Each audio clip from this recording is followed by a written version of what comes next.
Well, we've been talking a lot about cannabis on the show since it was legalized back in October. And I think it's probably safe to say it's been a topic of conversations in families with kids as well.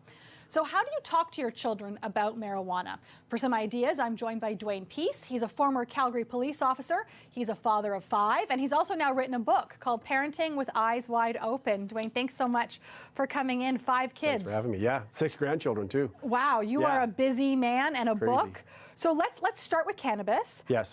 For parents who are having to kind of broach this with their kids now, especially kids who are a little bit older, who may have been told, you know, drugs are illegal, but now this one is not. How do you broach that subject? I think you have to be honest with them and also go with your own personal experience. I think as we were growing up, we saw kids that were involved with drugs, and we've also seen where their lives have led to, or maybe have not led to, their possibilities, what they could have done, and they're not doing that.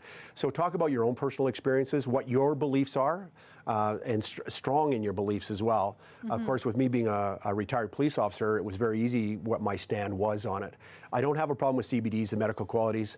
I do believe that we're going to see some issues that will, over the next number of years, that will be fallout from this, and then you just have to take a look at, was it worth it or was it not?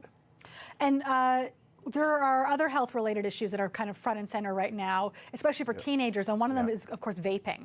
Yes. How do you talk to your kids about vaping and smoking? Well, the unfortunate part with vaping is it hasn't been around long enough for us to have any long-term studies.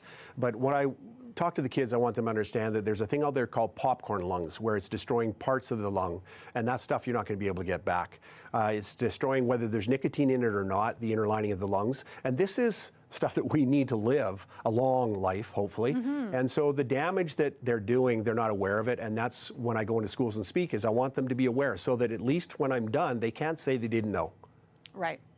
Now, the book covers a wide range of topics. Had you ever written a book before? Absolutely not. So why did you want to write this book? It's not that I wanted to, it's a request by parents. I had a number of parents ask me after doing speaking engagements with parents, do you have a book? And I went, no. And they say, well, you need to have a book because we want to reference what you talk about after you're done. And so I started asking parents, and the hands went up, yes, you need a book. And so I went and wrote a book, and it came out in July of last year, 2018, and it's been very humbling, some of the responses from adults and parents. What's the most common thing that you're asked about when you're talking to parents? Wow. I mean, the book covers so much. It's really hard because every parent is different. The situations, obviously the vaping, the drugs, you're looking at the self-harm, the suicide. Those are issues that obviously come to the forefront because they could be life-altering or life-ending. So those are pretty serious. Some of it is just the family dynamics, the way that there's a lack of respect towards the parent from the child.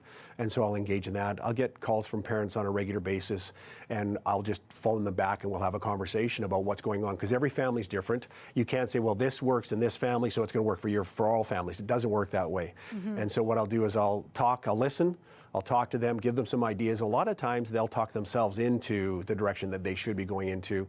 For a lot of people, it's just going to be confirmation they're doing a great job as a parent as well.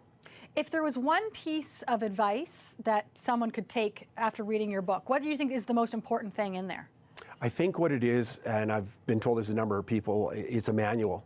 And so you read it once, and then 6 months later, something happens with your child, you go, and you grab the book and you look through it. And then something else happens a year later, and you grab the book and you go through it, because it covers everything that the kids are going through right now.